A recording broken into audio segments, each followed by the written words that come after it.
শ্রীভূমি থেকে শ্রীঘরে মমতা স্নেহধন্য সুজিত মহা সংকটে।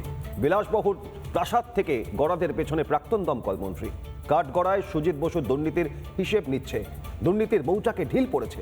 সুজিতের পর কার পালা? শ্রীভূমি দিয়ে শুরু, শেষ হবে হরিশ মুখার্জি স্ট্রিটে। ইডির আতঙ্কে কাঁটা হরিশ মুখার্জি স্ট্রিটের শান্তিনিকেতনও।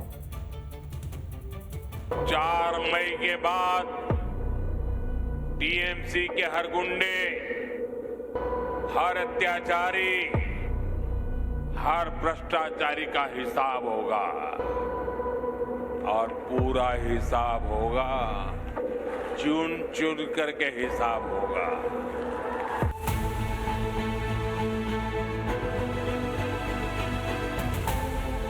দুর্নীতিতে জিরো টলারেন্সের প্রতিশ্রুতি দিয়েছিলেন প্রধানমন্ত্রী নরেন্দ্র মোদী। যেমন কথা তেমন কাজ। রাজ্যে বিজেপি ক্ষমতায় আসতেই দুর্নীতিবাজদের হিসেব শুরু। শাস্তির খাতা খুলল প্রাক্তন দমকল মন্ত্রী সুজিত বসুকে দিয়ে।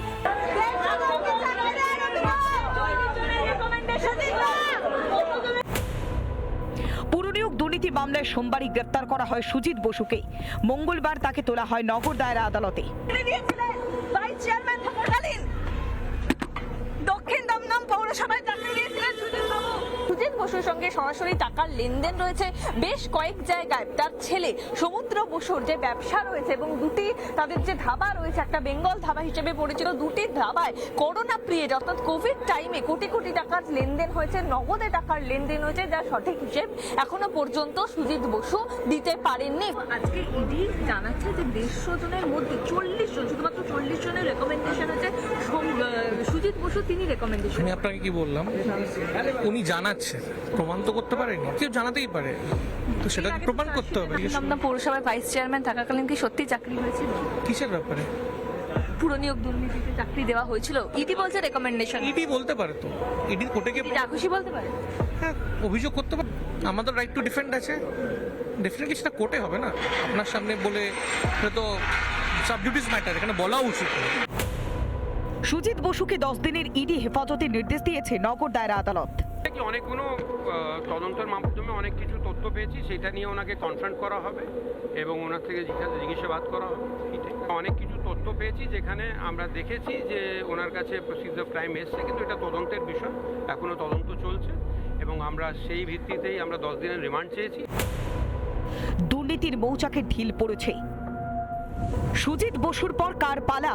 রেশন দুর্নীতি মামলায় নজরে কি থাকবেন প্রাক্তন খাদ্যমন্ত্রী রথীন ঘোষ, প্রাক্তন আইনমন্ত্রী মলয় ঘটক কয়লা পাচার মামলায়, অন্যদিকে শিক্ষক নিয়োগ দুর্নীতি মামলায় প্রাক্তন বিধায়ক পরেশচন্দ্র অধিকারী।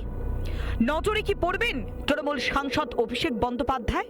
এত পাপ অন্যায়, তারপরে এই স্ক্যাম, করাপশন, নিয়োগ দুর্নীতি, সরকারটা হয়ে গেছিল দুর্নীতিবাজদের, দুর্বৃত্তদের আর পুলিশি রাজ কায়েম হয়েছিল। সুতরাং এটার থেকে মুক্তি পাওয়ার দরকার ছিল পশ্চিমবঙ্গবাসীর, সেটাই হয়েছে। আন্ডার দ্য টেবল টাকা দিয়ে দেবেন আর বালি চুরি করবেন, কয়লা চুরি করবেন, এই দিন আপনাদের শেষ। এবং যারা যা করেছে তার তো ফাইল খোলা হবেই, সেটা আমাদের মাননীয় মুখ্যমন্ত্রী বলেই দিয়েছে। সে অভয়াই বলুন, কয়লা চুরি বলুন, আর বালি চুরি বলুন, আর যে কোনো বিষয় বলুন। সুতরাং সতর্ক হয়ে যান। দুর্বৃত্তদের খেলা শেষ করবে বিজেপি। বাংলার মানুষ এবার নিজেদের হক পাবে। রিপাবলিক বাংলা। নানা ধরনের কন্টেন্ট দেখার জন্য লাইক করুন, শেয়ার করুন আমাদের ফেসবুক পেজ, সাবস্ক্রাইব করুন আমাদের ইউটিউব চ্যানেল।